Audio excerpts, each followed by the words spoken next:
नमस्कार, स्वागत है आपका यूएई खबर पर। चलिए शुरू करते हैं आज की ताज़ा बुलेटिन। सबसे पहले हम आज की हाइलाइट्स को जानेंगे, फिर खबरों को विस्तार से बताएंगे। तो चलिए शुरू करते हैं। लेकिन उससे पहले अगर आपने अभी तक अरब टाइम्स ऐप को डाउनलोड नहीं किया है तो फटाफट कर लीजिए। बता दें कि डाउनलोड करने के लिए आपको ज़्यादा कुछ करने की ज़रूरत नहीं है। जाना है प्ले स्टोर पर, सर्च करना है अरब टाइम्स ऐप, वहाँ पर आपको ऐप दिख जाएगा, आप उसे डाउनलोड कर सकते हैं। तो डाउनलोड ना।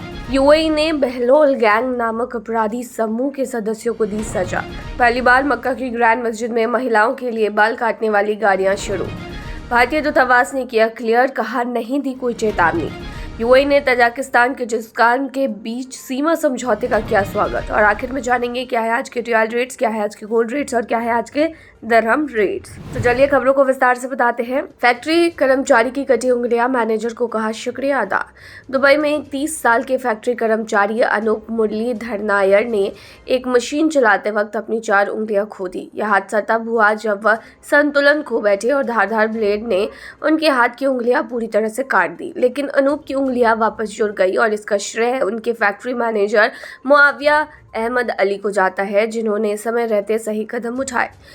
जब अनूप की उंगलियां कट गई तो फैक्ट्री में अफरा तफरी मच गई, लेकिन मुआविया ने घबराए बिना स्थिति को संभाला।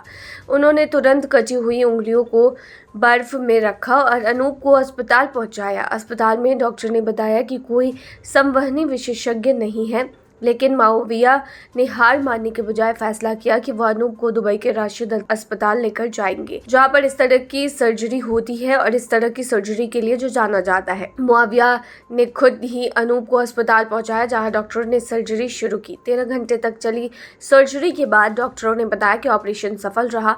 अनूप अब अपनी उंगलियों का फिर से इस्तेमाल कर पाएंगे। मुआविया ने न केवल अनूप की उंगलियां बचाई, बल्कि उनकी जिंदगी और काम का मौका भी बचाया। अनूप ने अपनी कृतज्ञता व्यक्त करते हुए कहा कि मुझे लगा था कि मेरी जिंदगी खत्म हो गई, लेकिन मुआविया की मदद से मुझे नया मौका मिला है। वहीं मुआविया ने कहा कि यह हीरो बनने की बात नहीं थी, बल्कि ये सही काम करने की बात थी। हम यहाँ एक परिवार की तरह हैं। यूएई ने बहलोल गैंग नामक अपराधी समूह के सदस्यों को दी सजा। यूएई ने बहलोल गैंग नामक अपराधी समूह के सदस्यों को सजा दी है। अबुधाबी संघीय अपील कोर्ट ने 14 मार्च को 18 लोगों को आजीवन कारावास, 46 को 15 साल की जेल और 16 अन्य को 5 साल की जेल की सजा सुनाई है। इसके अलावा हर दोषी पर 1 मिलियन दरहम यानी करीब 2.37 करोड़ रुपए का जुर्माना भी लगाया है। अदालत ने गैंग से जुड़ी संपत्ति, पैसे, वाहन और हथियारों को जब्त करने का आदेश भी दिया। कुछ आरोपियों को बरी भी कर दिया गया। यूएई के अटॉर्नी जनरल ने कहा कि इन लोगों पर राष्ट्रीय सुरक्षा को खतरा पहुंचाने, सार्वजनिक व्यवस्था को बिगाड़ने और समाज में डर फैलाने के लिए कार्रवाई की जाएगी। यह गिरोह अवैध गतिविधियों में शामिल था, पैसे इकट्ठा करने और उन्हें आपस में बांटने के लिए काम करता था। सोशल मीडिया के जरिए अपनी आपराधिक गतिविधियों का प्रचार करते थे और डर पैदा करने के लिए अवैध हथियारों का इस्तेमाल भी करते थे। इस गिरोह का काम जबरन वसूली और धन शोधन करना था। पहली बार मक्का की ग्रैंड मस्जिद में महिलाओं के लिए बाल काटने वाली गाड़ियां शुरू। सऊदी अरब ने पहली बार मक्का की ग्रैंड मस्जिद में महिलाओं के लिए बाल काटने वाली गाड़ियां शुरू की हैं। इसका मकसद महिलाओं को उम्रा के बाद एहराम को बाहर निकालने के लिए निजी और आरामदायक माहौल देना है। अब महिला तीर्थयात्री मस्जिद में स्थापित 2 गाड़ियों से अपने बालों का एक छोटा हिस्सा काट सकती हैं, जो उम्रा के बाद एक ज़रूरी रस्म होता है। इन गाड़ियों में कीटाणु मुक्त उपकरणों का इस्तेमाल किया जाता है ताकि स्वच्छता और सुरक्षा बनी रहे। ये गाड़ियाँ बाल अल मरवाह के पास स्थित है, ताकि महिलाओं को आसानी से पहुंच प्रदान हो सके। इस पहल का उद्देश्य महिलाओं के लिए गोपनीयता बढ़ाना, भीड़भाड़ वाले समय में आवागमन को आसान बनाना और तीर्थयात्री अनुभव को बेहतर बनाना है। इससे पहले रमजान के दौरान पुरुषों के लिए भी एक ऐसा प्रोग्राम शुरू किया गया था, जिसमें वे मारवा क्षेत्र के पास बाल कटवा सकते थे या दाढ़ी बनवा सकते थे। यह सब तीर्थयात्री की सेवा और अनुभव को बेहतर बनाने के लिए किया गया है। भारतीय दूतावास ने किया क्लियर, कहा नहीं दी कोई चेतावनी। दुबई स्थित भारतीय महावाणिज्यिक दूतावास ने 13 मार्च को एक बयान जारी किया, जिसमें उसने यूएई में स्थित कंपनियों के बारे में भारतीय व्यापारियों को चेतावनी देने से इनकार किया। यह स्पष्टीकरण तब आया जब यूरिस और वेबसाइट पर एक लेख छापा गया, जिसमें दूतावास के एक प्रेस रिलीज को गलत तरीके से पब्लिश किया गया था। आर्टिकल में कहा गया था कि भारतीय विदेश मंत्रालय ने यूएई में धोखाधड़ी के मामलों के बारे में व्यापारियों को चेतावनी दी थी। सीजीआई ने कहा कि उसने ऐसी कोई सलाह नहीं दी है और वेबसाइट से भ्रामक लेख हटाने की अपील की। उसने ये भी बताया कि आधिकारिक जानकारी केवल दूतावास की वेबसाइट पर ही दी जाती है। आर्टिकल में पहले दावा किया गया था कि विदेश मंत्रालय ने भारतीय व्यापारियों और अंतर्राष्ट्रीय व्यापार भागीदारों को यूएई में कुछ कंपनियों के खिलाफ चेतावनी दी थी। साथ ही यह भी कहा था कि व्यापारियों को इन कंपनियों के बारे में जानकारी लेने के लिए भारतीय मिशन से संपर्क करना चाहिए।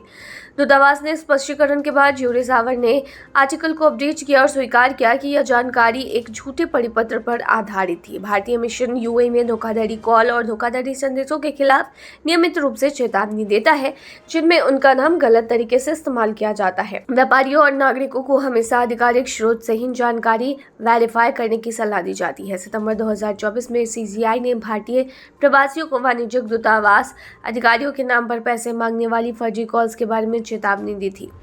यूएई ने तजाकिस्तान किर्गिस्तान के बीच सीमा समझौते का किया स्वागत। संयुक्त अरब अमीरात ने तजाकिस्तान और किर्गिस्तान के बीच हुए सीमा समझौते का स्वागत किया और शांति और समृद्धि को बढ़ावा देने के लिए अपनी पूरी मदद का भरोसा दिया।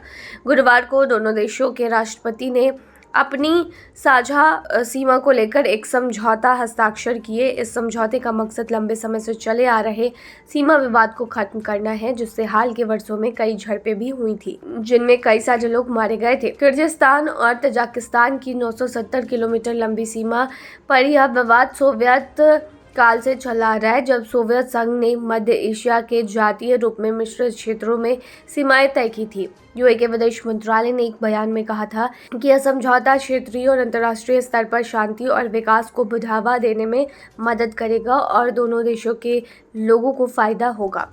साथ ही मंत्रालय ने यह भी कहा कि यूएई तजाकिस्तान और किर्गिस्तान के साथ अपने रिश्तों को मजबूत करता रहेगा और संघर्षों के हल के लिए हमेशा शांतिपूर्ण बातचीत का समर्थन करेगा। इस समझौते के तहत 2022 में हुए झड़प के बाद से बंद दोनों देशों के बीच सड़क, रेल और हवाई संपर्क फिर से बहाल किए जाएंगे। चलिए जानते हैं क्या है आज के रियल रेट्स, क्या है आज के गोल्ड रेट्स और क्या है आज के दिरहम रेट्स। आज एक सऊदी रियाल में 23.18 रुपया है, जो कि पिछले दिन 23.21 रुपया था। वहीं आज एक सऊदी रियाल में 37.05 नेपाली रुपीज़ है, जो कि पिछले दिन 37.25 नेपाली रुपीज़ थे।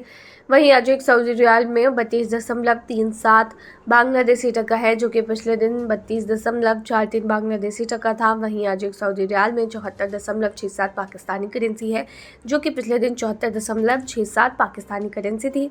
वहीं आज एक सऊदी रियाल में 23.16 भूटानी करेंसी है, जो कि पिछले दिन 23.28 भूटानी करेंसी थी।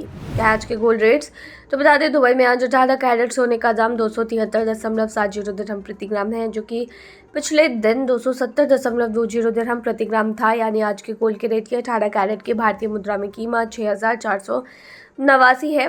वही 22 कैरेट गोल्ड का दाम 334.50 दिरहम प्रति ग्राम है, जो कि भारतीय मुद्रा में 7,919 के होते हैं, जो कि पिछले दिन 330.25 दिरहम प्रति ग्राम था। वहीं दुबई में 24 कैरेट सोने के दाम की कीमत 359.50 दिरहम प्रति ग्राम है, जो कि पिछले दिन 354.75 दिरहम प्रति ग्राम थी। वहीं आज के 24 कैरेट सोने के दाम के भारतीय मुद्रा की बात करें तो आज ये 8,511 की है। क्या है आज के दिरहम रेट, तो बता दें आज एक यूएई दिरहम में 23.67 रुपया है, जो कि पिछले दिन 23.70 रुपया था।